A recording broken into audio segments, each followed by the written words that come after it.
So, welcome to Breath of Love Sunday session. I acknowledge you, real time players that have done what you needed to do to get yourselves here, to remember to be here, to have the fortitude to be here, to call yourself forward to be here, to investigate and to inquire and to be with yourselves as you are, and maybe be curious about things that are bubbling up for you emotionally, energetically, spiritually, physically. These sessions, I think, are pretty miraculous. And I think when people come, like you, and are willing to be with themselves and be with the breath, I'm just like, some of the most courageous souls, you, I'm talking about you, who agree with yourself to do these kinds of sessions. I think it is one of the most courageous acts of a human being to be with one's breath, the spirit, the life force, and then to be open and curious and to surrender to what that taking in that life force will do to your system and not know. There's no guarantee in these sessions. There's plenty of uncertainty in these sessions, not knowing what your soma, what your body, what your tissues will unravel as you do take in your breath more and more consciously.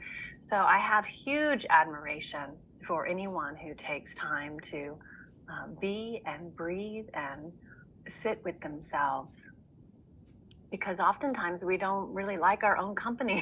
That's why we distract with other people or technology or whatever it may be, because we're so with our own instrument, with our own being. I got that way this week. I was like, well, I don't want to expose anyone else to this. I hardly can stand myself. And those are the times when the invitation to really sit and be with ourselves, I find, can be most powerful, when you're most prickly or most gone dark or contracted or whatever it is. I'm doing my best to remember that is the main invitation: to stop, to presence, to be, to inquire, to invoke compassion, to surrender to what is. And when I do it, then my edges soften and I get to meet other aspects, other parts of me, and slowly, surely integrate them into the fullness of who I am, that I've just forgotten about, that we forget about: our completeness, our freedom, our wholeness, our true nature. This is a funny game of just forgetting all the time about the truth of who we are. So practices like this are super powerful for a reminder. So I'm grateful for your presence and the energies that did get you here. So continuing to welcome you into the space. This week, the theme is yin. Last week, it was yang, just a 2-week series, really speaking about the Taoist philosophy of harmony, of being relational, because that's what we are. We're relational beings, except we're a little more complicated because we have relationships with others. That seems quite obvious. We also have relationships within ourselves, relationships with nature, relationships with ideas, relationships with spirit, God, the universe, whatever you want to call that organizing force that animates us all. We have relationships all the way down through, in, out. So of course it can be overwhelming. And the primary relationship with oneself can be quite tricky because of how the mind harbors information, makes up stories, and then how the body actually stores information from your dramatic or traumatized past. So I thought it could be helpful to offer a yang and a yin, talking about harmony, talking about balance, talking about the relationality of you and the other, you and whatever it is, you inside yourself and you and that. Realizing on some level that you are that. We can't always live in that realm because we're in this realm. We're in a physical reality, or it seems so. And what's your relationship to it? So last week we were talking about yang, which is sort of the activating force, the masculine force, the direct force, the lightness, the hardness, the tallness, the peak of the wave. This week we're talking about the yin nature, the still nature, the receptive nature, the dark, the void, the night, the cold, the soft, the intuitive. And these things don't exist without the other. So although we think in one way they're opposing forces, they're actually complementary forces, and they're always in relationship with one another. And you can look to any particular object in this Taoist philosophy and consider the yang aspect of it or the yin aspect of it.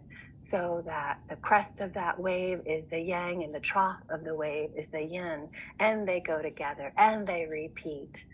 We do make these labels, but it's only for us to be able to relate and to make sense of it. The truth of it is there's always this constant motion. And what's the relationship of that motion? In every yang, there is an aspect of yin, and in every yin, there is an aspect of yang. You cannot have one without the other. You know that the symbol, that black and white kind of wave, there's always the little dark spot in the vastness of the white, and there's always that little white spot in the vastness of the dark. So knowing that if you're yanging out, super active, super busy, super purposeful, super on fire, super vibrant, super direct, that it's really cool to remember inside of all of that, there's this touch of stillness inherent in all of that activity. And in the yin, when it's dark and quiet and still and vacant and void and slow and cold, that deep, deep, deep in that space, there's the spark of yang, the spark of light, inherent, always embedded in the nature of that thing. So not to despair, to trust the movement, to trust the flow, and to allow oneself to maybe go back and forth between the two, or understand what's playing out in your nature right now.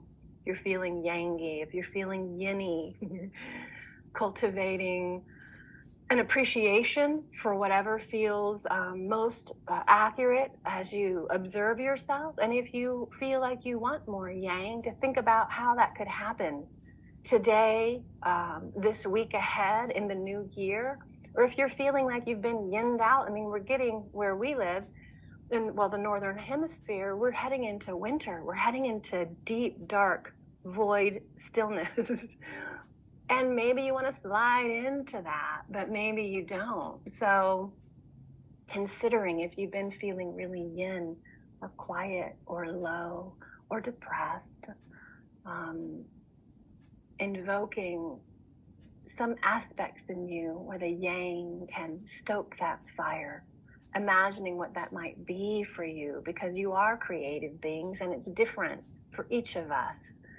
What I'm offering is for you to be compassionate as you identify how these energies are moving through you, and then encouraging you, if you're feeling out of balance, to sit and be creative and to consider pulling yourself in the other direction in ways that feel good and nurturing and creative to you. And that could be emotionally, it could be physically, it could be spiritually, it could be in your mind space. You're allowed to be in the figuring place of all of this.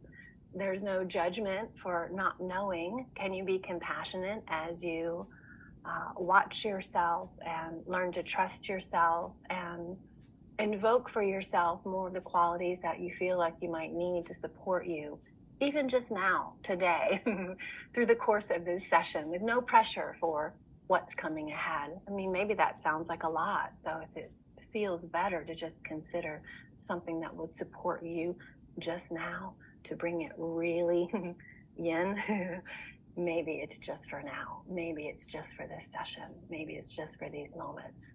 You can choose. Your life is a beautiful, grand experiment of love with so many flavors and so many colors. And this yin yang philosophy is just an offering for you to consider another context for how you're perceiving your reality, and to trust that inherent and opposing forces is the antidote, is the thing that's going to transmute and pull from one direction to the other.